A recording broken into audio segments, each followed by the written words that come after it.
Hola, ¿qué tal a todos? Bienvenidos este día. Aquí hablamos de emprendimiento, innovación, naturaleza y herramientas curativas. Para los que no me conocen, yo me llamo Alfredo. El día de hoy tengo la fortuna y la satisfacción de entrevistar y platicar con Vicky. Vicky es una psicóloga que habla sobre todo en el tema de temas de viaje, de cómo es la situación migratoria. Pero bueno, aquí hablamos en un espacio de emprendimiento, innovación, naturaleza, herramientas curativas y acciones o cosas que pasan en la vida real. Y bueno, Vicky, gracias por estar aquí. Cuéntanos más sobre ti. Gracias a vos. Gracias a vos por la invitación. Un placer para mí compartir y tener esta conversación que imagino que va a ser muy, muy rica. Yo soy argentina, vivo en Italia, soy psicóloga clínica y desde hace un par de años, desde el 2021, acompaño a personas, a migrantes en sus procesos migratorios y en sus proyectos vitales. Entonces, en función de, esto nace a partir de mi propia experiencia migratoria y de verme también interpelada por este proceso. Entonces fue justamente lo que detonó en mí la idea de profundizar y redireccionar mi práctica clínica al acompañamiento a personas que están en esta situación, ¿no? A ver qué sucede y cómo se puede trabajar en términos de para el bienestar y la mejora de la salud mental y emocional de quienes decidimos, ¿no?, iniciar un proyecto de vida afuera. Así que bueno, un poco eso es lo que hago en líneas generales. Vicky, cuando hablamos de psicoterapia, ¿qué es exactamente la psicoterapia para las personas que están en búsqueda de saber más sobre lo que es la sesión psicológica y para qué sirve en una persona en la vida cotidiana? La psicoterapia es un proceso terapéutico que se basa en intervenciones psicológicas estructuradas. Abarca una serie de técnicas y de enfoques que tienen como objetivo principal la mejora y el bienestar psicológico de la persona, el tratamiento de varios trastornos también mentales o mejora emocional. Un proceso cuya base principal es la comunicación y la relación que se establece entre el paciente, consultante o cliente, depende el enfoque, es cómo le llaman a la persona que llega a la consulta, y el profesional de la salud mental. Justamente en esta relación y en esta conversación que se genera, porque en general la psicoterapia es un proceso conversacional, em, en esto se encierra, digamos, la riqueza de lo que se puede trabajar, ¿no? En cuanto a los efectos que tiene iniciar un proceso de psicoterapia para la vida cotidiana, y el principal que tiene que ver con lo que hago, ¿no? Es la mejora de la relación con uno mismo. O sea, una persona que llega a terapia, como principal efecto o mejora que va a notar es la mejora consigo mismo, ¿no? Las conversaciones que tenga con uno mismo, mayor autoconocimiento y concepción de quién uno es, y a partir de esto van a mejorar inevitablemente la relación con el mundo que lo rodea, ¿no? Con los vínculos que tenga a su alrededor, con el mundo en general, su relación con el trabajo, su relación con otros, una toma de decisiones también más alineada a sus valores, ¿no? El conocer justamente en psicoterapia lo que se empieza a generar, digamos, es poder entender la historia integral de quién uno es, y a partir de eso entender el efecto que ha tenido algunas situaciones capaz pasadas en el momento actual, poder lograr esto, ¿no? Para mayor autoconocimiento, para saber cómo gestionar lo que sigue y la vida diaria. Entonces creo que como en líneas generales lo que nos brinda, digamos, un servicio, un proceso de psicoterapia tiene que ver con esto, ¿no? Con una mejora en la relación con uno mismo, para poder ordenar todo esto interno y mejorar, por ende, con el afuera. Vicky, para los que nos escuchan, ¿cuál es la diferencia entre psicología y psicoterapia? Sea, psicoterapia es este proceso terapéutico que lo pueden desarrollar desde profesionales de la salud mental. Profesional de la salud mental puede ser un psicólogo, un psiquiatra, un psicoterapeuta. Muchas veces hay personas que son psicoterapeutas porque realizan el recorrido académico para lograr el título de psicoterapeuta siendo previamente, por ejemplo, médicos. Entonces, no necesariamente la psicoterapia va a estar ejercida por un psicólogo clínico. Y la psicología, digamos, es esta ciencia que estudia los trastornos mentales y los efectos, digamos, de la salud mental en general,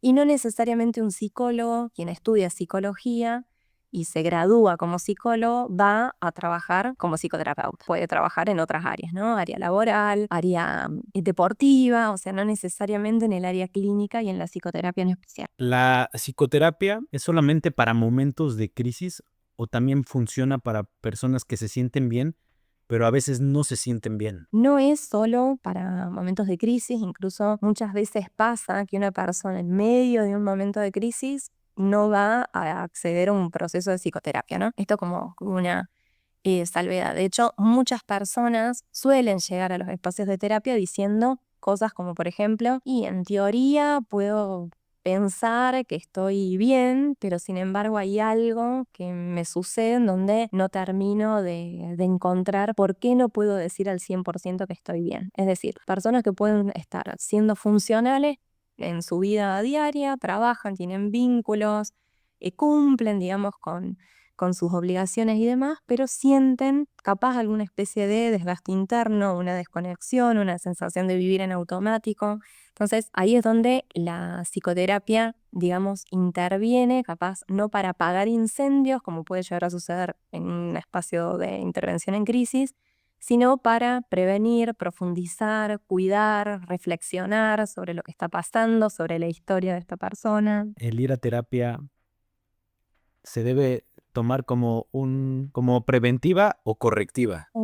Depende la intención y la motivación de cada persona, ¿no? Hay personas y también del enfoque, ¿no? Del enfoque dentro de la psicoterapia hay muchas escuelas de psicoterapia. Algunas escuelas tienen esta impronta capaz más correctiva, más de corregir conductas o comportamientos, y otras no, con otra intención. Eso va a depender fundamentalmente de la intención de cada paciente o consultante, ¿no? ¿Qué es lo que busca? ¿Corregir o un comportamiento o una conducta? Llegará a un profesional que pueda guiarlo o acompañarlo en ese proceso. Hay otras personas que buscan capaz un proceso más reflexivo, de autoconocimiento, de saber por qué, por ejemplo, repite patrones en su vida y cómo detectarlo para hacer otro tipo de intervención, usar otros tipos de estrategias para eso. ¿Tú has viajado? Eres de la cumbre argentina, por lo que estuve viendo, un lugar ahí en Córdoba. Eh, ¿Qué te llevó a viajar? Bueno, yo me fui de Córdoba, de la ciudad de Córdoba, porque yo de la cumbre de este pueblo donde nací, me fui de muy chica cuando mis padres se divorcian, pero de Córdoba, Argentina, digamos, de Argentina en sí, me fui en el 2018 cuando decidí hacer un viaje. Me había ya graduado de mi carrera y había estado siempre este sueño de querer hacer un viaje largo y volver, ¿no? Hacer un viaje largo y volver y enfocarme de lleno en mi carrera. Y en esa búsqueda de un destino donde pudiera hacer este viaje largo, me voy a Nueva Zelanda. Consigo una visa de trabajo, una Working Holiday Visa, y vivo, ¿no? Voy, viajo y trabajo en Nueva Zelanda durante un año y casi medio. Y bueno, y esta experiencia en realidad marcó como un punto, ¿no? de inflexión, en el sentido de que ya mi propósito de hago el viaje, vuelvo a Córdoba y sigo con mi vida enfocándome en mi carrera, cambió. Ya tenía ganas de seguir viajando, de seguir conociendo. Fue una experiencia reveladora para mí esto de yo nunca había hecho un viaje tan largo ni por tanto tiempo. Y bueno, y a partir de ahí, bueno, al año y a los meses de volver a Argentina, después de este año y medio volví a Argentina de visita y bueno, vino COVID, así que bueno, me quedé varada ahí durante un año. Yo ya tenía el pasaje de salida para Italia, porque la idea era, yo tengo ancestros italianos, entonces era hacer mi documentación acá y seguir viajando, ¿no? Porque este era como el plan. Y bueno, y nada, la vida te presenta otros planes, entonces ya con COVID vine a Italia lo mismo, pero bueno, Italia al final me terminó gustando más de lo que yo creía y bueno, y desde el 2021 vivo acá. 2020 en realidad, que ya me quedé. ¿Qué te ha dado viajar? ¿Qué experiencias? Capaz suena como trillado esto, pero bueno, es como que al final es un poco lo que sí me ha dado y es una mayor conexión conmigo misma o descubrirme y descubrir recursos que tenía que claramente en mi territorio conocido no sacaba a la luz, digamos, y encontrarme en situaciones totalmente nuevas y diferentes y poder hacer uso de herramientas o crecer a ese nivel que nunca me imaginé. El desafío constante también de conocer gente, ¿no? Y cómo soy conociendo personas nuevas y entablando nuevos vínculos. Fundamentalmente esto, como conocerme más a mí misma. También muchas veces la distancia, digamos, geográfica de nuestros lugares familiares o nuestros territorios conocidos también opera como un catalizador de muchas cosas, ¿no? Entonces, capaz que había cuestiones que en Argentina no iba a querer con cuestiones capaz de más dolorosas o complejas que no iba a querer afrontar por miles de razones y estando lejos fue como el territorio justo para, bueno, meter mano en cosas que capaz no quería enfrentar estando en mi país, ¿no? Y esto pasa mucho en las experiencias migratorias, que de pronto surge la posibilidad de reparar cuestiones que en nuestros países no, porque de pronto todo pareciera funcionar de alguna manera y cuando todos estos esquemas se caen, bueno, a diferencia de creer que solamente puede llegar a ser una experiencia dolorosa, nos invita a seguir mejorando, a seguir creciendo o reparando estas cuestiones que por alguna razón no quisimos hacerlo en su momento. Dime las 3 experiencias que más te dieron aprendizaje. ¿Qué herramientas descubriste al haber salido de Argentina y estar viajando? Uno, una experiencia que fue como muy fuerte fue animarme a hablar, por ejemplo, en inglés. Yo no hablaba, había estudiado toda la vida inglés, pero me daba mucha vergüenza hablar. Y el encontrarme en una situación en donde no me quedaba otra que hablar, bueno, ya como vencer la vergüenza que me podía generar el cometer algún error, porque la situación era esa, o hablaba o no resolvía lo que tenía que resolver. Entonces, encontrarme con un idioma que no era el que yo manejaba habitualmente, ya fue un desafío que hizo que, bueno, la vergüenza la dejara a un costado. No porque no la dejara porque la dejara de sentir, sino porque no me quedaba otra. Después, otra experiencia fue cómo entender cómo soy haciendo amistades de cero, digamos, ¿no? De nuevo, siendo capaz, ya habiendo tenido mis relaciones de amistad construidas desde hace muchos años y encontrarme en una situación en la que tenía que conocer gente de nuevo y ver cómo era yo entablando nuevas relaciones. Entonces, esa también fue una experiencia linda de aprendizaje y descubrirme cómo era como amiga, digamos, como amiga nueva de gente que posiblemente en mi país no me hubiera cruzado jamás, porque también eso es lo que nos brinda, ¿no? Una experiencia ya sea migratoria o viajera, el encontrarnos con gente que posiblemente en la vida que llevábamos capaz no nos los íbamos a cruzar. Entonces eso también me enseñó a relacionarme con diferentes tipos de personas, de diferentes backgrounds culturales y estuvo, bueno, muy interesante porque lo sigo viviendo al día de hoy, digamos. Mi tercera experiencia fue en este viaje, o sea, en este primer viaje a Nueva Zelanda, donde yo decidí que quería seguir viajando, pero que no quería renunciar a mi carrera, por ejemplo. Entonces, de alguna manera me permitió resignificar mi práctica clínica, ¿no? Entender que a mí me encantaba lo que hacía, lo que había estudiado, en lo que había trabajado hasta antes de irme de Argentina, y no quería renunciar a eso, ¿no? Entonces, el seguir apostando a mi carrera a pesar de los desafíos que implica ejercer en otro país, cuando tu título no es válido al 100%, entonces todo lo que uno tiene que hacer para validar eso. Y un poco lo que me llevó a sostenerme en ese camino fue que me encanta lo que hago. Entonces, bueno, encontrarme con eso también fue un aprendizaje muy bueno. ¿Qué le dirías a todas esas personas viajeras que salen de su país y que tienen carreras universitarias y llegamos a otros países a hacer totalmente cosas diferentes a las que hacemos? Porque al inicio de lejos se ve todo bonito, pero el llegar y enfrentarte y empezar de cero es una realidad totalmente diferente.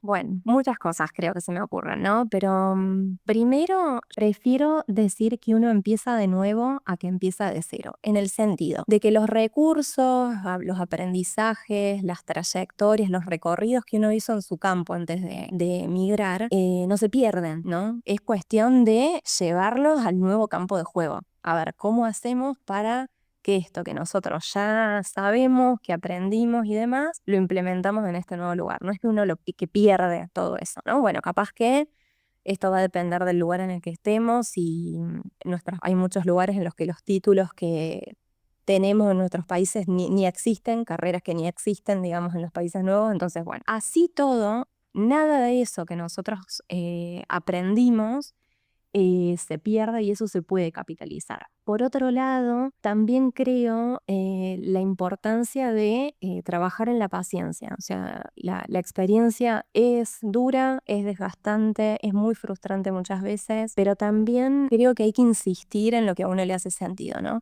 A pesar de que no surja a la primera, ¿no? Yo durante muchos años tuve otros trabajos paralelos que no tenían nada que ver con la salud mental porque no me podía sostener con mi carrera, ¿no? Después de un par de años, bueno, logré poco a poco y al día de hoy me lo sigo planteando, ¿no? Y sigo trabajando en eso, apostar a esto. Entonces, si de pronto a uno le hace sentido su carrera o su trabajo, tratar de seguir buscando la forma de dar en la tecla, aunque al principio sea súper difícil, aunque también creo que tiene que ver mucho con trabajar en las expectativas, ¿no? Hay muchas personas que dan por sentado que sus títulos van a ser muy bien recibidos en los países nuevos, en los países a los que eligen llegar, ¿no? Y se encuentran con que la realidad es otra. Entonces, hacer como un estudio previo también de que cuán real es eso y ajustar las expectativas es un paso que evita muchísimo la frustración, ¿no? El sentir que al final no se va a lograr, porque a fin de cuentas el punto que termina impactando este tipo de cosas es a nuestra identidad profesional. O sea, uno tiene una carrera, un estudio y demás porque hay una identidad laboral profesional que se sigue construyendo, ¿no? Entonces, es una herida cuando esto no sale como lo creemos.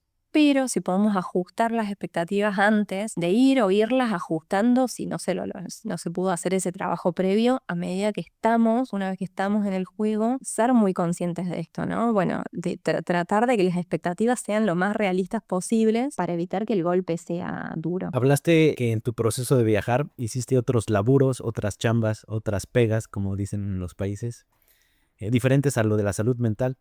¿Recuerdas un momento específico en donde creíste que ya no había red que te podía sostener en lo que estabas haciendo, que te marcó un antes y un después? Me pasó cuando vivía en un momento un año en San Remo, en Italia. Ahora estoy en otra ciudad, pero en un momento viví ahí durante un año y trabajé en un bar de playa en donde yo era cocinera. O sea, como que nada que ver, ¿no? O sea, nada que ver porque no tengo experiencia, nunca había trabajado en una cocina antes. Y era la cocinera del lugar este. Las comidas que se hacían eran bastante fáciles, pero fue una experiencia muy dura, principalmente no por el trabajo en sí. Pleno verano, bueno, obviamente tenía mucho trabajo y era yo la única que estaba en la cocinita del bar de playa, sino por la gente, como por las relaciones que tenía con los otros empleados. Había una de las chicas que tenía un carácter como muy fuerte y entonces ahí me hacía cada vez plantearme, ¿no? ¿Qué hago acá haciendo piadinas en este lugar si yo en realidad ya estar haciendo otra cosa, ¿no? Como que uno por lo general se hace esa pregunta. ¿Por qué me tengo que estar bancando que me traten mal si tú a la vez,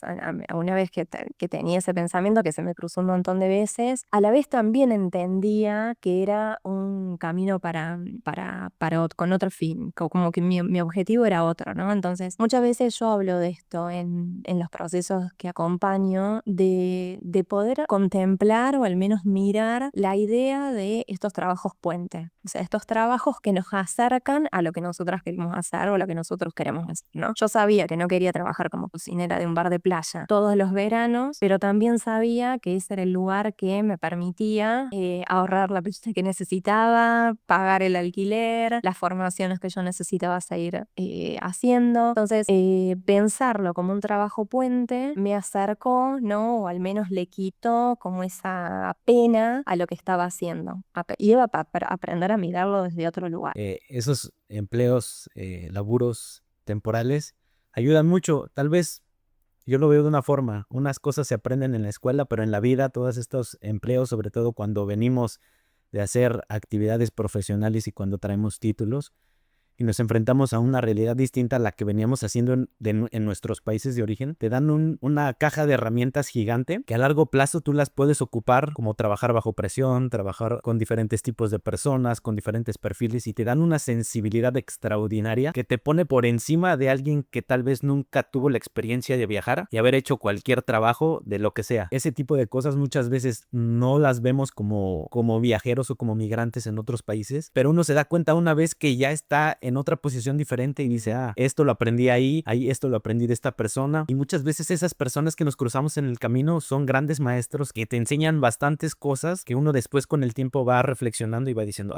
esto lo aprendí en tal viaje o cuando conocí a tal persona. Sí. Sí. Como que al final uno está capitalizando todo el tiempo eso. Capaz que en ese momento no se logra ver, pero después, cuando va pasando el tiempo, sí. Entonces, lo interesante es que podamos mirarlo de esa forma, ¿no? Y sobre todo cuando uno viaja y es migrante en otros países, no sé si te pasa y lo compartas conmigo, uno siempre está como en modo de con los ojos abiertos, siempre está buscando oportunidades, ver cómo resolver, porque uno sale totalmente fuera de la zona de confort, y a mí me pasa que estoy viendo oportunidades en donde puedo hacer algún proyecto, y te da esa capacidad como de abrir los ojos y estar abierto. No lo mencionan algunas veces que el sistema de activación reticular se pone Sí. totalmente sensible y estás atento a todo lo que pueda ayudarte para llegar a lo que quieres lograr, ya sea económico, financiero, profesional, en cantidad de cosas. Esto también un poco se entrena porque cuando llegamos entramos como en un estado, digamos, hay algunos autores que le llaman estado de supervivencia, ¿no? Hay tantas cosas que se tienen que resolver al mismo tiempo que de pronto desarrollamos como esa capacidad de estar atentos a muchas cosas al mismo tiempo, ¿no? Que tienen orden de urgente al final, o sea, si mientras tenemos que resolver los papeles para poder estar legales en el país que elegimos, la vivienda, el trabajo, hacer entrevistas en otro idioma y entender cómo. Todo esto es lo que después también entrenándolo nos permite eso, ¿no? Una vez que estamos establecidos y que ya sabemos más o menos qué queremos hacer, por ejemplo, vos ponías este ejemplo de a nivel profesional, laboral, bueno, esta capacidad nos queda y es la que seguimos capitalizando al final, ¿no? Bueno, este estado como más de alerta a diferentes propuestas que pueden estar ahí y que capaz, si estuviéramos en nuestros lugares de origen, sería distinto. No sé si ni malo ni bueno, diferente. De pronto uno hay otro ritmo que vivimos cuando somos extranjeros o cuando estamos como migrantes en un lugar. Victoria, desde tu experiencia, migrar implica un impacto emocional, incluso cuando fue la decisión que se tomó. ¿Cómo se puede manejar eso? Migrar impacta emocionalmente al 100%, aunque la decisión haya sido elegida, deliberada. Y esto justamente hay algunos autores que hablan de esto, ¿no? Una migración es una de las crisis vitales, una de las mayores crisis vitales que una persona puede vivir, ¿no? Entonces, lo mínimo esperable es que nos desestabilice emocionalmente. ¿Qué se podría hacer? Bueno, primero poder comprender que esto forma parte de un proceso, de nuevo, natural y esperable. O sea, si de pronto todo nuestro entorno y todo lo que conformaba quienes éramos desaparece porque lo elegimos, no porque de pronto nos fuimos corriendo, ¿no? Esto es otra realidad, pero la realidad para quienes lo elegimos sucede igual.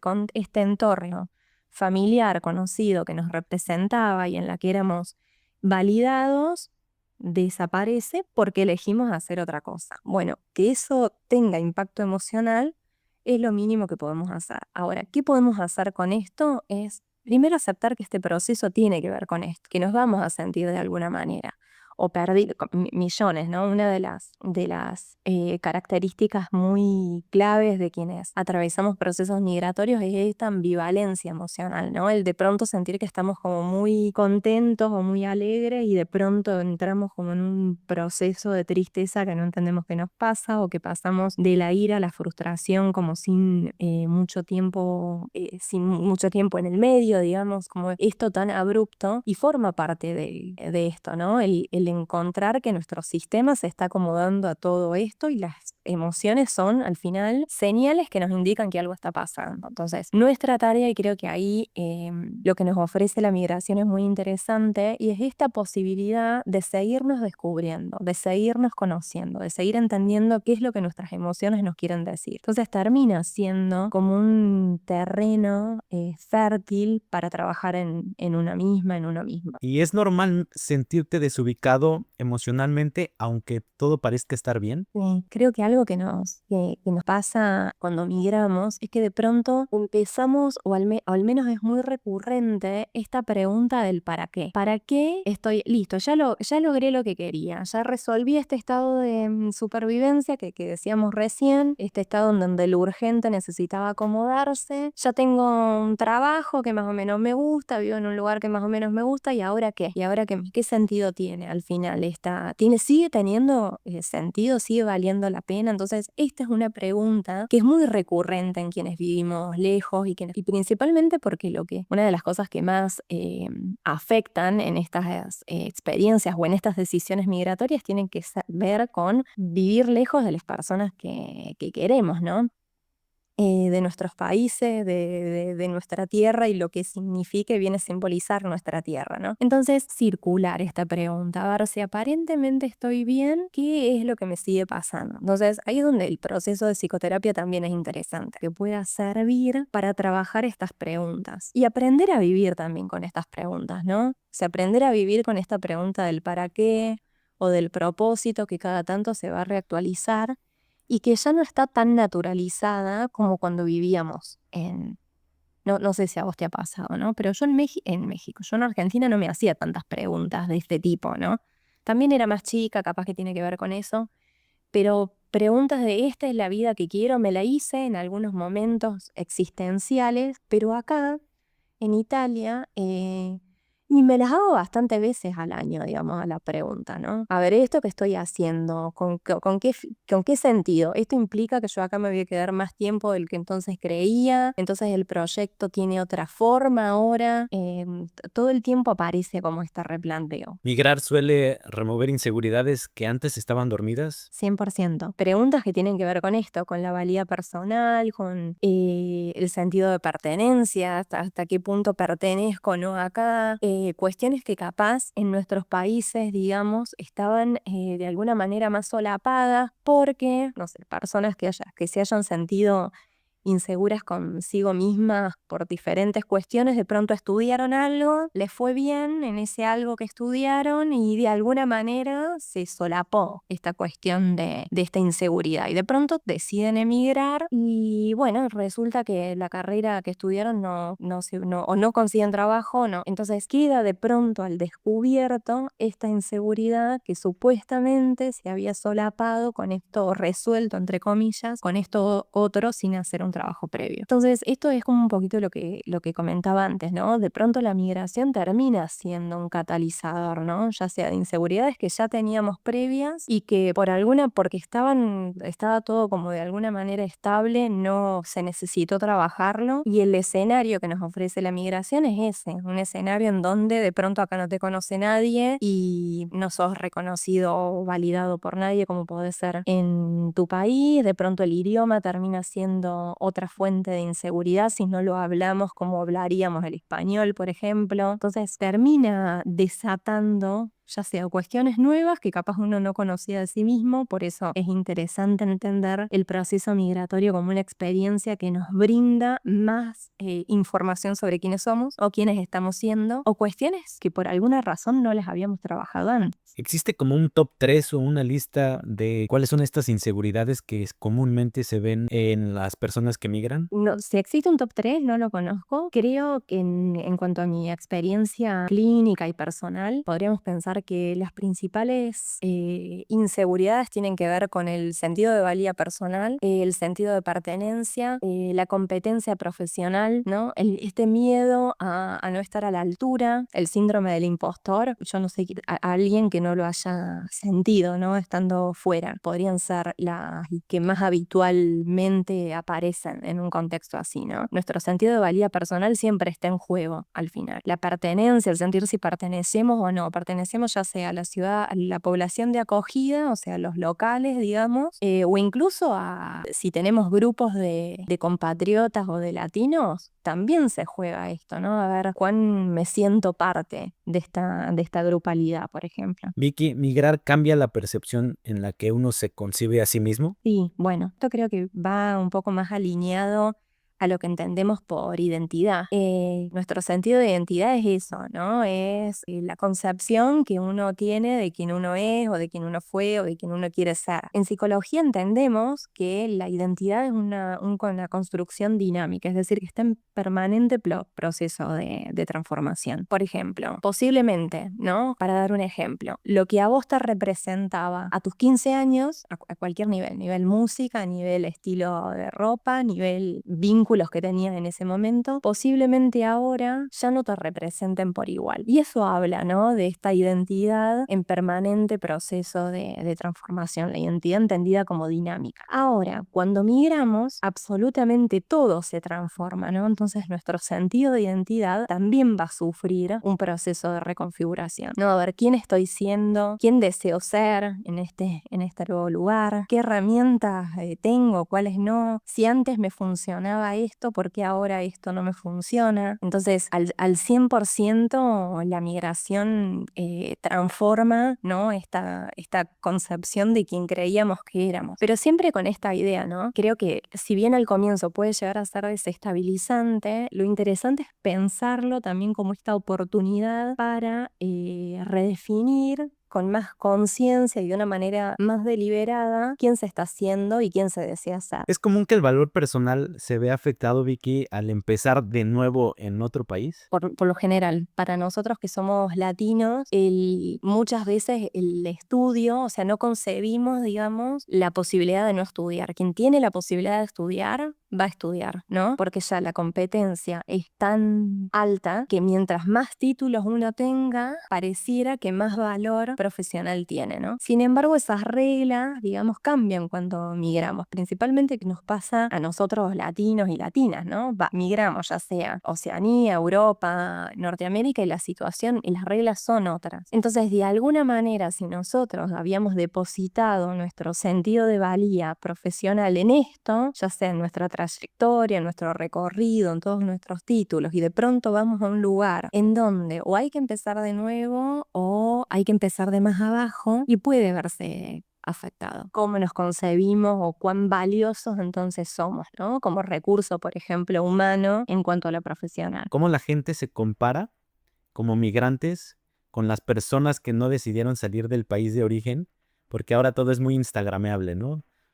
Se ve la vida de los compañeros, que ya se compró su casa, que ya tiene no sé cuántos negocios. ¿Eso aumenta el sufrimiento personal? ¿Y cómo se puede trabajar? Sí, que aumenta el sufrimiento personal si la idea es observar lo que está haciendo mi par desde ese lugar, ¿no? Desde un lugar que no es saludable. Cuando nos comparamos, un paciente me solía decir, ¿no? En el mundo de las comparaciones uno siempre pierde. O sea, si nos estamos comparando con otros, no nos estamos comparando para decirlo bien que estamos en relación al otro, ¿no? Por lo general es para darnos látigo. Entonces, esta comparación así, entendida como un punto en donde veo lo mal que yo estoy o lo en falta que estoy o lo lento que estoy llegando, va a ser una fuente de dolor. Entonces, compararnos con otros que parecen estar mejor o que parecen estar avanzando, nos lleva a esos terrenos, ¿no? Al terreno de la culpa, al terreno de la vergüenza, al terreno del fracaso. Sin embargo, creo que acá la clave es poder entender que cada proceso migratorio es único. En cuanto a compararnos con quienes se quedaron, creo que es muy interesante reactualizarnos el por qué decidimos o el para qué decidimos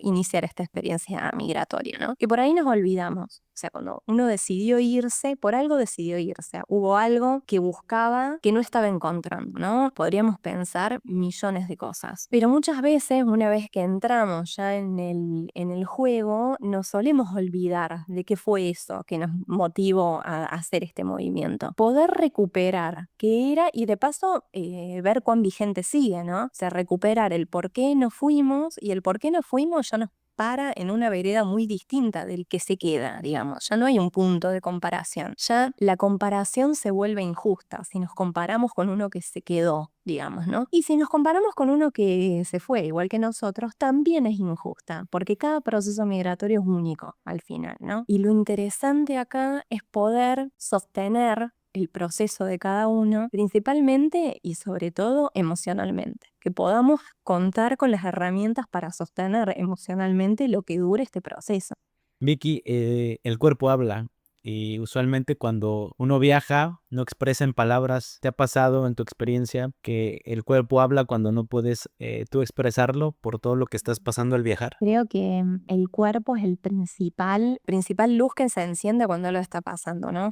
Que suele suceder también es que de pronto toda la experiencia, diría a todo nivel, pero esto va a depender de la particularidad de cada uno, es tan nueva que muchas veces no se encuentran palabras para nombrar lo que está pasando, ¿no? O sea, ya encontrar palabras para nombrar lo que está sucediendo ya nos permite ordenar. Pero cuando no tenemos esas palabras, ¿qué pasa? Entonces ahí es que el cuerpo, digamos, interviene. Siempre va a intervenir mucho más rápido que nuestra mente, digamos, para procesar lo que nos está pasando. Interviene de muchísimas formas, a través de la ansiedad, de las contracturas musculares, del cansancio. Suelen aparecer, es muy común, quienes migramos, problemas digestivos, dermatológicos, insomnios, o sea, todas estas señales que el cuerpo nos está dando de que algo necesita elaborarse o darle lugar o darle espacio y que no se lo estamos dando. Entonces empieza a suceder todo este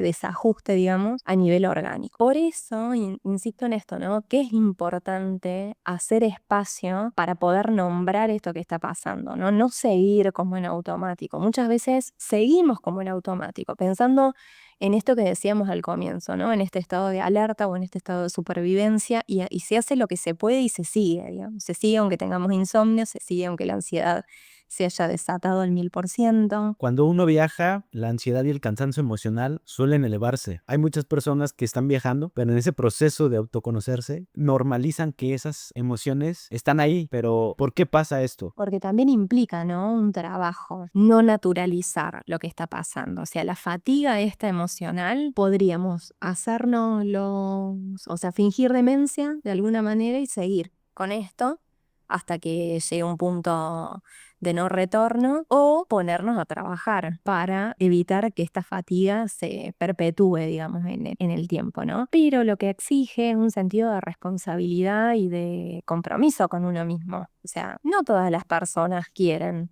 meterse a ver, qué me está pasando, por qué estoy así, porque muchas veces las respuestas que se encuentran cuando nos empezamos a hacer estas preguntas y no son las que siempre queremos escuchar, ¿no? Entonces, que el cuerpo siga haciendo lo que puede, que la fatiga siga teniendo este peso, muchas veces tiene que ver con eso, ¿no? Con no encontrar posibilidades para hacernos cargo de eso, o con mejor mirar para otro lado, digamos. No sé si voy a decir la palabra correcta, tú corrígeme ahí. El viajar suele crear como un desorden emocional. ¿Es bueno tener rutinas o la falta de rutinas aumenta ese desorden emocional? Es buenísimo tener rutinas. Las rutinas, los hábitos, vienen a ser como estas anclas, ¿no? Cuando, por ejemplo, no hay horarios, no hay espacios propios, no hay rituales cotidianos, nuestra mente pierde referencias y la ansiedad termina ocupando, por ejemplo, más espacio, ¿no? Sin embargo, poder construir hábitos o rutinas no siempre es tan fácil, por ejemplo, si estamos viajando.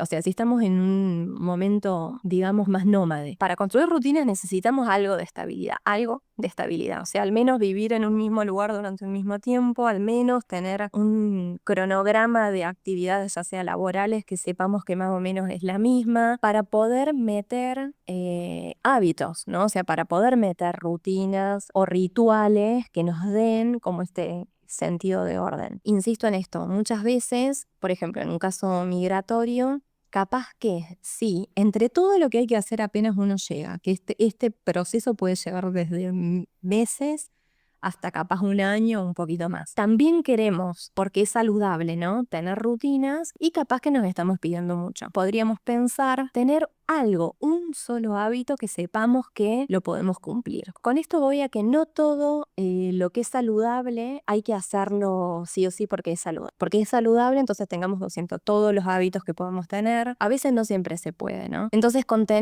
saber que vas a cuidar tu alimentación. Entonces no vas a comer cualquier cosa porque no estás organizado. O vas a salir a caminar, al menos, cuando puedas. Bueno, al menos algo que te permita, te dé este sentido de ancla, ¿no? No siempre es viable, principalmente al comienzo o cuando uno está viajando. No sé, yo cuando estuve viajando ese año y casi medio por Nueva Zelanda no tenía ningún hábito. O sea, no había logrado formar un hábito. Me había logrado anotar en un gimnasio, pero al final nunca lo pude sostener.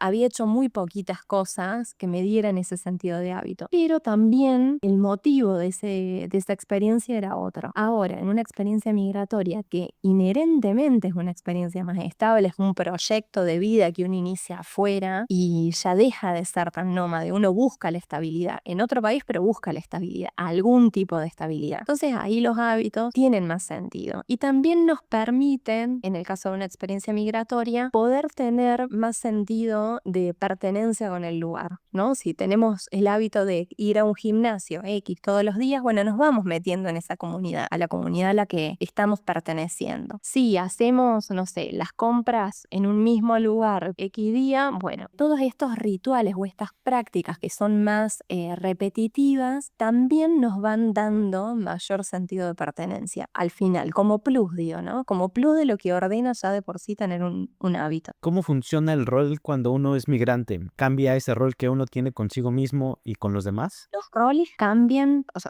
sea, pienso, ¿no? Primero, lo que se me ocurre como más ilustrativo es cómo cambian los roles o las dinámicas vinculares con nuestra familia, por ejemplo, nuestra familia que se queda. Esos roles que ocupábamos, tanto internos como externos, se modifican porque ya no estamos ahí presentes como estábamos antes. Entonces, si de pronto, por ejemplo, en mi caso, yo soy la hermana mayor. Yo como hermana mayor tenía ciertas actividades ya que se daban por entendidas que las iba a hacer yo, que ocupaba ese lugar dentro de mi familia. Me voy y ese lugar lo pasó a ocupar otro o quedó vacío, digamos. Entonces es esperable que los roles cambien, ¿no? Que los roles que ocupábamos nosotros en nuestros círculos de amigos, por ejemplo, también cambien, ¿no? Porque esa persona, bueno, al menos por un tiempo no está presente. Así, físicamente. Los roles que ocupábamos, ya sea en un trabajo y demás, también inherentemente se van a modificar porque las condiciones cambian. Vicky, ¿es común que un migrante cuando viaja sienta que está retrocediendo en vez de seguir avanzando? Hay un autor, un psiquiatra español especializado en migración, que habla que cuando uno migra, entra en el escalafón último de la línea de los escalones, digamos, que hay en la sociedad de acogida, ¿no? O sea, capaz que nosotros no fuimos, por ejemplo, en nuestros países, estando en el escalón 10 y no vamos a llegar al escalón 10 en el país nuevo. Capaz que lleguemos en el escalón 2 o 3, ¿no? Como que esto es algo natural que pasa. Uno tiene que empezar a conocer todo de nuevo, hacer esto. Lo que hablamos a nivel laboral pasa en otros ámbitos también, ¿no? Sin embargo, creo que lo interesante es cómo uno puede mirar esa situación que está atravesando. Es decir, si lo miramos como un retroceso y ya, digamos, como un retroceso y esto tiene una connotación negativa, el impacto va a ser uno. Ahora, si entendemos que esto puede ser un espacio o una etapa de transición, o sea que necesitamos capaz empezar en un escalafón más bajo, porque lógicamente vamos a empezar en un escalafón más bajo, pero lo entendemos como que es una etapa transitoria, ya la forma que tenemos de interactuar con eso va a ser otra. Distinto a esto, ¿no? Porque también tiene que ver con aprender a mirar y aprender a saber cómo queremos leer lo que nos está pasando, pero no desde un lugar que hay que mirar el vaso medio lleno, sino la realidad es esta, vamos a entrar en esta situación. Sí, sí, éramos en general, ¿no? Como generalmente uno se va con un trabajo determinado y rara vez entra en el mismo puesto en el que estaba. Capaz que sí, si de pronto te mudaste y porque la empresa te pidió, bueno, eso será una situación particular. Pero en general entramos en otra línea, ¿no? Y lo mismo mismo pasa con los vínculos. O sea, nosotros nos vamos de nuestros países por lo general teniendo un grupo de amistades que formamos hace X cantidad de años, al menos un par de años. Y no llegamos al país, salvo que tengamos redes ahí, pero si llegamos y no conocemos a nadie, ya entramos en desventaja con respecto a otros grupos que ya están formados. El tema es entender que esto es transitorio. No es que siempre vamos a estar ahí, por siempre, y ya está, ¿no? En el tema de pareja, las relaciones de pareja se ven especialmente desafiadas en los procesos migratorios. Para parejas que migran juntas es un gran desafío, ¿no? La experiencia migratoria, ya que pasa el otro, digamos, la otra parte de la pareja, a también sostener el proceso, no solamente migratorio de uno mismo, sino el de la pareja de alguna manera, ¿no? Entonces, de pronto, la pareja termina siendo ese depositario, ¿no? De nuestra frustración, de todas nuestras emociones, ¿no? La frustración que podemos sentir por X, el enojo, la alegría. Acá es importante también, primero, entender la importancia de hacer redes, porque sobre la pareja al comienzo es natural, va a recaer absolutamente todo, porque por lo general uno no tiene, digamos, otras fuentes a las cuales poderse dirigir. Que lo entiendan como te puede entender tu pareja, que está pasando lo mismo que estás pasando vos, ¿no? Sin embargo, llega un punto que eso deja de ser sostenible. O sea, si la pareja se perpetúa ahí y nunca amplían, digamos, su red una vez que iniciaron su experiencia migratoria, y es poco probable que no colapse, digamos, ¿no? O sea, si todo está depositado ahí, la pareja termina recibiendo mucha atención. Entender que al comienzo va a ser así, por eso es importante siempre trabajar en la comunicación con la pareja, ¿no? O sea, poder ser lo más franco posible, poder entender los espacios de cada uno, entender que del mismo modo que una está pasando un proceso migratorio, el otro también. Entonces, ya las emociones que cada uno tiene son distintas de cómo la manejábamos en nuestros territorios conocidos. Y apostar a ampliar las redes, eso es muy importante, que no sea la pareja la única red que tenemos para socializar. ¿La migración puede sacar conflictos que aún no estaban en la superficie? Sí, es un poquito lo que yo te contaba de lo que fue mi experiencia como personal de Nueva Zelanda, y lo que creo y lo que veo en la clínica que sucede con un proceso migratorio, ¿no? La experiencia migratoria termina siendo como este catalizador de conflictos que, si por algún conflicto, situaciones complejas que no se estaban trabajando o no estaban en la superficie antes de viajar, porque había todo un sistema que permitía que se mantuvieran ahí, digamos, bajo la alfombra. Una vez que ese sistema se cae, porque cuando migramos pasa eso, ¿no? Esto que nos mantenía, digamos, más estabilizados, como puede ser el idioma, la familia, el trabajo, el clima, etcétera, de pronto se cae y hace visible estos conflictos que no habían aparecido, ¿no? Un poco me parece que esto también va de la mano con estas inseguridades de las que hablábamos hace un ratito, ¿no? Tiene que ver con un conflicto previo, que capaz que no fue necesario, no fue necesario que surgiera, y lo manteníamos ahí, y de pronto aparece la migración como catalizadora de eso. ¿Existe un duelo migratorio incluso cuando no hubo una pérdida? Por ejemplo, hay veces que uno viaja y siente como un duelo, como una sensación de vacío, de que algo falta. ¿Es común sentir eso en personas que están migrando o se están moviendo de un país a otro? Claro. El duelo migratorio es una realidad, y lo que se pierde, y se pierden muchas cosas, digamos. Lo que pasa es que la pérdida que sufrimos al migrar, o las pérdidas o múltiples pérdidas que sufrimos al migrar, terminan siendo distintas de las que puede sufrir alguien, por ejemplo, ante un fallecimiento, ¿no?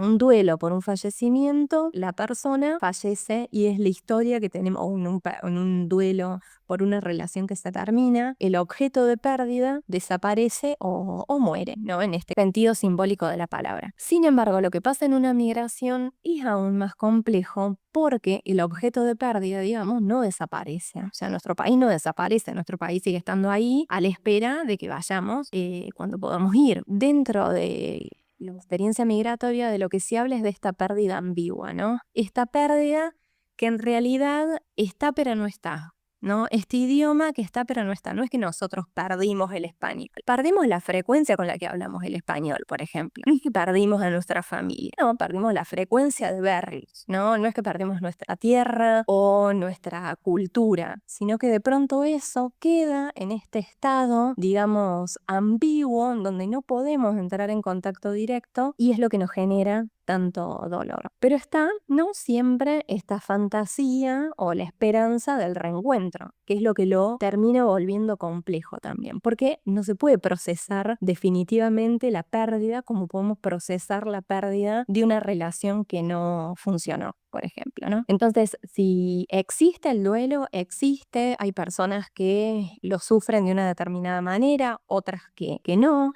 Y esto va a depender de los recursos que cada uno tenga para hacerle frente, los recursos de afrontamiento, ¿no? Para sortear esta situación. Hay personas que van a sentir mucha nostalgia y no van a poder salir de ahí por un tiempo. Hay otras que no van a extrañar, digamos, ni su familia, ni... Sin embargo, capaz que escuchan una canción de su país y les dispara, ¿no? Un sentimiento de tristeza. Pero el duelo es algo que inevitablemente todos vamos a atravesar de alguna manera u otra, no todos por igual. Hay autores que hablan de los 7 duelos que perdemos o que sufrimos al migrar. Esto no significa que vamos a sentir 7 pérdidas, capaz que algunas más que otras, pero que la experiencia existe y duele y hay que trabajarla, sí. En tu práctica clínica, ¿la culpa por dejar a la familia, la vida que antes se llevaba, es una emoción frecuente? Una emoción muy frecuente, ¿no? Y la culpa aparece no solamente porque nos vamos, capaz la culpa aparece porque estamos bien o porque no estamos tan bien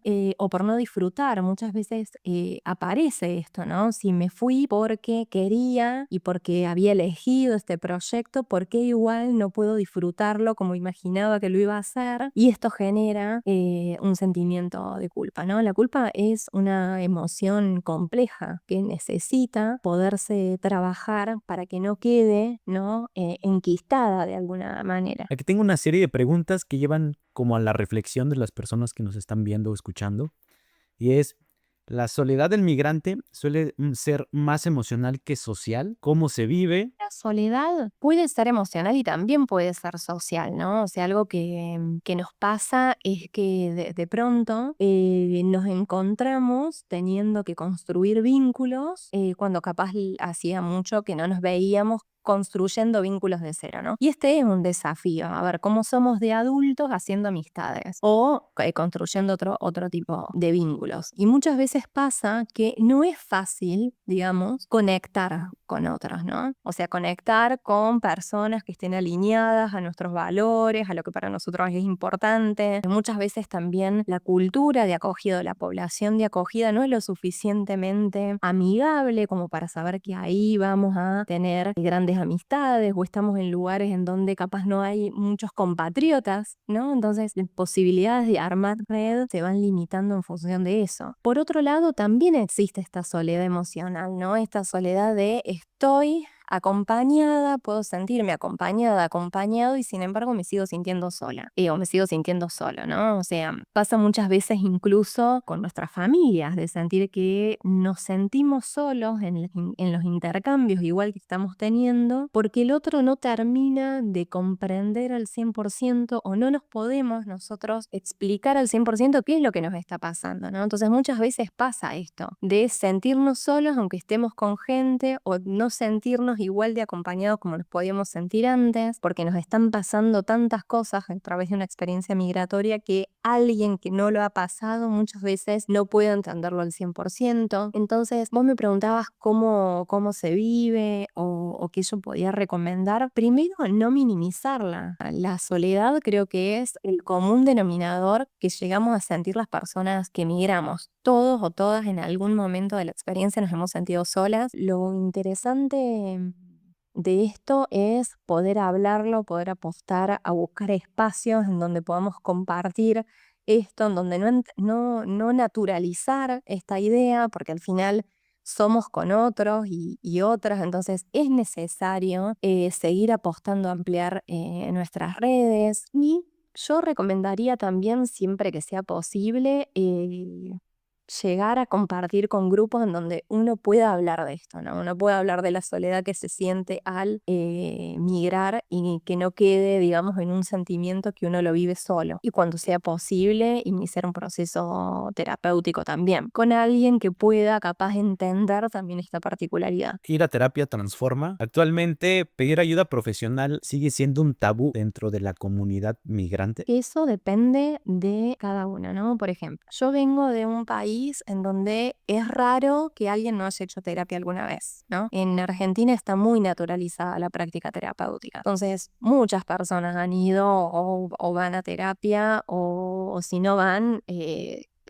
digamos, son los menos. Que lo que nos permite la experiencia migratoria, sin embargo, esto como para hablar de cómo funciona en Argentina, ¿no? Sin embargo, no es la realidad de todas las personas. Hay personas en las que sigue siendo un tabú esta idea de si a terapia van los que están locos, por ejemplo, ¿no? Este como fantasma o tabú que muchas veces circula acá en Italia, por ejemplo, es algo que todavía subsiste, digamos, en el habla, en la narrativa de la gente, ¿no? Que si vas a terapia es como que ¿por qué que te pasó algo? Digo, comparándolo, que yo vivo acá y comparándolo con cómo es en Argentina. Sin embargo, creo que la experiencia migratoria permite o nos vuelve más plausibles de pedir ayuda, ¿no? Mientras de pedir ayuda y no solamente un proceso de terapia, también pedir ayuda de algún amigo. De pronto nos vemos inmersos en situaciones de tal vulnerabilidad que empezamos como a trabajar esto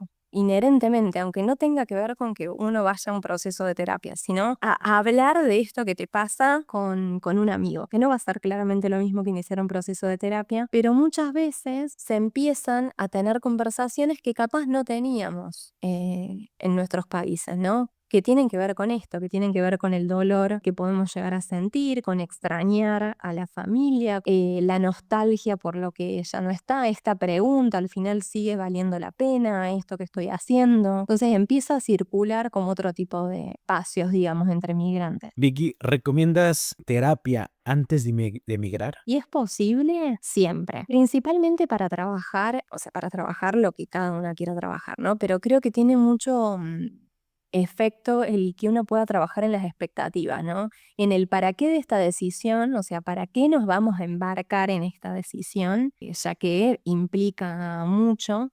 Y por otro lado, ajustar las expectativas. Hay muchas personas que viajan o que migran con una idea y se encuentran con otra muy distinta. Y el golpe y la caída, digamos, es muy fuerte. Entonces, si esto se puede trabajar previamente en un espacio terapéutico, en donde se pueda ver, a ver, ajustemos estas expectativas, cuáles serían tus intenciones, qué es lo que estás buscando al sumergirte, digamos, en esta experiencia, el proceso seguramente va a ser otro. Vicky, ya para ir cerrando, eres una mujer emprendedora emprendedora al tomar la decisión de viajar y al emprender, el tener tu negocio remoto. ¿Qué tanto ha sido para ti el emprender y el viajar al mismo tiempo? ¿Qué retos ha implicado de manera muy general? ¿Puedes compartirme algo para las personas que nos escuchan y también tienen esa semilla o tú puedas hacer esa semilla que quede sembrada en las personas que quieren seguir el camino que tú estás haciendo? Retos, el primero que se me ocurre es cómo funciona, entender cómo funciona acá, en Italia, ¿no? Ser emprendedor, ser una persona autónoma, ¿no? Entonces, lo que implica comunicarte con un contador, alguien especialista en el tema que te pueda guiar en esto. Para mí fue un mundo, y sigue siendo un mundo, que no logro de entender bien, ¿no? Cómo hacer una factura, o sea, estas cuestiones capaz más técnicas y que me llevaron a sentirme una completa analfabeta de saber cómo rige acá este tipo de trabajo, a diferencia de cómo yo lo podría haber resuelto en mi país, ¿no? Después, el desafío de trabajar, en mi caso, yo trabajo con una población que es bastante limitada, entonces cómo tener que, yo en Argentina no tenía este trabajo, yo trabajaba como psicóloga, pero era otro el movimiento que yo hacía, digamos, más tradicional de la psicóloga que tenía su consultorio, que se promocionaba, digamos, de otra manera. Y acá entender cómo funcionan las reglas de tener un negocio digital, ya sea acá en Italia o en general, cómo funciona un negocio, cómo sostener un negocio, cómo trabajar para que eso funcione. Bueno, tener una página web, o sea, cosas que para mí fueron todas nuevas, por esto que te digo, me tuve que meter no solamente desde lo académico, de enfocar mi práctica clínica a trabajar con esta población, sino desde esta visión de negocio, que para mí también era nueva, ¿no? O sea, la cuestión impositiva, la cuestión de cómo hacer que tu negocio crezca estando con un nicho tan pequeño. En líneas generales, al final no es un nicho muy amplio. Bueno, un poquito creo que esto es lo primero que se me ocurre. Buenísimo, gracias por compartirlo. En 3 minutos, ¿podrías darnos un ejercicio sencillo, práctico, para personas migrantes que se sienten como desbordadas y no sepan por dónde empezar? Yo lo voy a ir diciendo y las personas que lo escuchan que lo puedan ir haciendo a su tiempo. Primero, les sugeriría que se detengan por un momento, que apoyen ambos pies en el piso, que lleven una mano al pecho y otra al abdomen, que respiren lento por nariz y exhalen por boca. Una vez más, que inhalen por nariz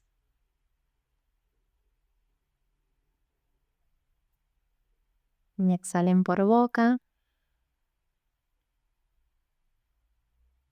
Y te pregunten, ¿qué estoy aprendiendo de mí misma, de mí mismo, en este proceso? Incluso a través de lo difícil.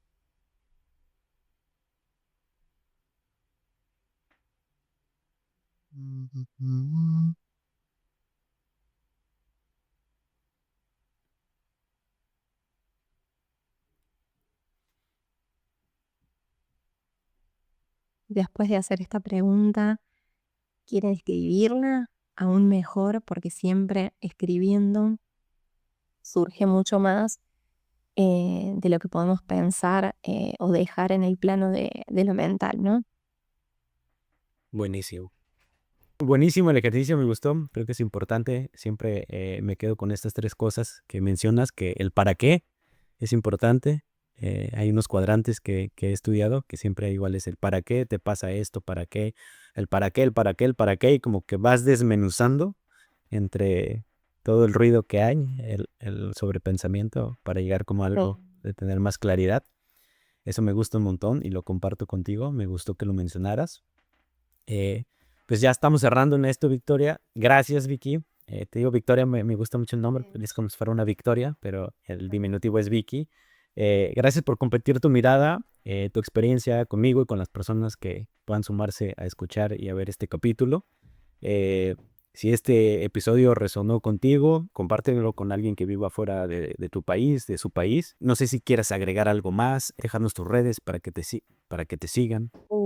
Sí, claro. Bueno, yo primero, muchas gracias por esta conversación, por invitarme. Para mí es muy importante dar visibilidad de lo que implica un proceso migratorio, ¿no? O sea, poder entender la importancia de cuidar nuestra salud mental y emocional en este tipo de proyecto, ¿no?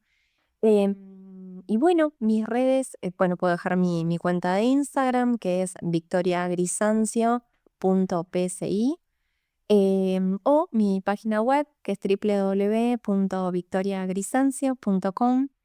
Y bueno, y de nuevo, muchas gracias por esta invitación. Me encantó estar acá este ratito conversando. Buenísimo, gracias a ti por compartir tu mirada, tus experiencias y sobre todo que tu mensaje pueda ser esa semilla que quede sembrada en alguna de las personas que nos puedan escuchar y ver y que puedan tener un poquito más de claridad en este proceso que lleva el migrar. Y bueno, agradecido de que te hayas dado el tiempo de tener esta charla conmigo. Y bueno, si estás viendo esto, suscríbete para más y comparte esto con quien crees que pueda resonar. Muchas gracias. Nos vemos en la próxima.